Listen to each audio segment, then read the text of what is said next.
Sitting here among the luscious richness of spring, I would like to read a little excerpt of Black Elk Speaks that I found particularly beautiful.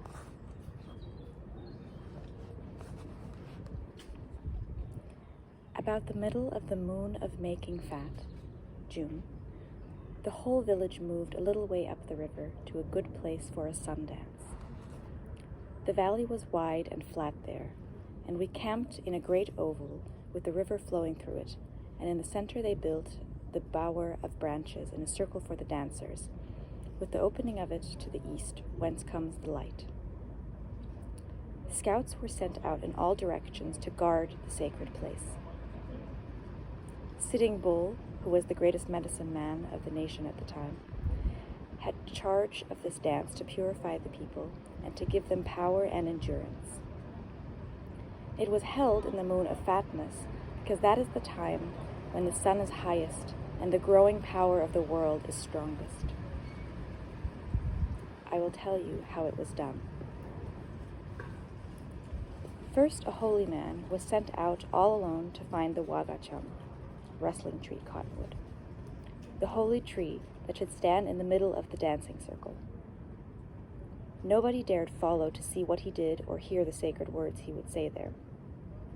And when he had found the right tree, he would tell the people, and they would come there singing, with flowers all over them.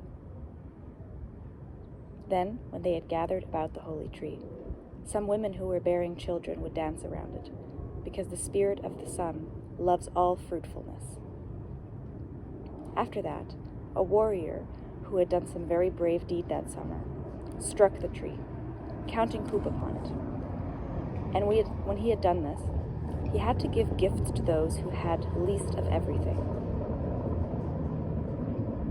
And the braver he was, the more he gave away. After this, a band of young maidens came singing with sharp axes in their hands, and they had to do so good that nobody there could say anything against them, or that any man had ever known them. And it was the duty of anyone who knew anything bad about them to tell it right before all the people there and prove it.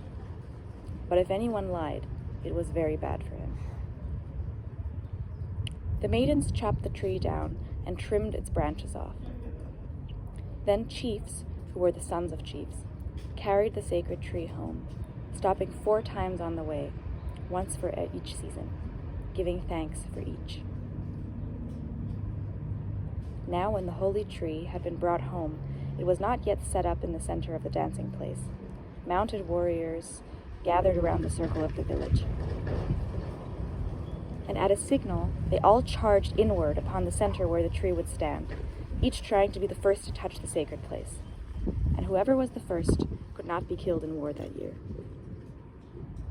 When they all came together in the middle, it was like a battle, with the ponies rearing and screaming in a big dust, and the men shouting and wrestling and trying to throw each other off the horses.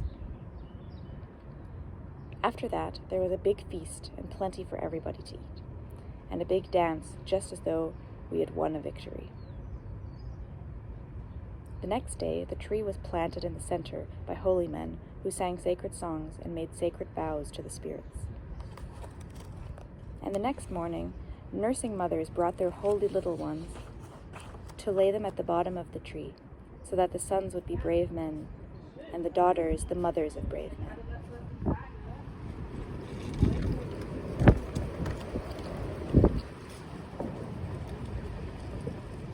The holy men pierced the ears of the little ones, and for each piercing, the parents gave away a pony to someone who was in need. The next day the dancing began, and those who were going to take part were ready, for they had been fasting and purifying themselves in the sweat lodges and praying. First their bodies were painted by the holy men. Then each would lie down beneath the tree as though he were dead, and the holy men would cut a place in his back or chest, so that a strip of rawhide fastened to the top of the tree could be pushed through the flesh and tied. Then the man would get up and dance to the drums, leaning on the rawhide strip as long as he could stand the pain or until the fresh flesh tore loose. We smaller boys had a good time during the 2 days of dancing, for we were allowed to do almost anything to tease the people, and they had to stand it. We would gather sharp spear grass, and when a man came along without a shirt, we would stick him to see if we could make him cry out, for everybody was supposed to endure anything.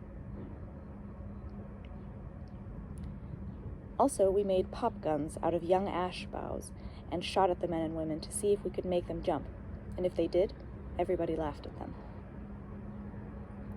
The mothers carried water to the holy little ones in bladder bags, and we made little bows and arrows that we could hide under our robes so that we could steal up to the women and shoot holes in the bags.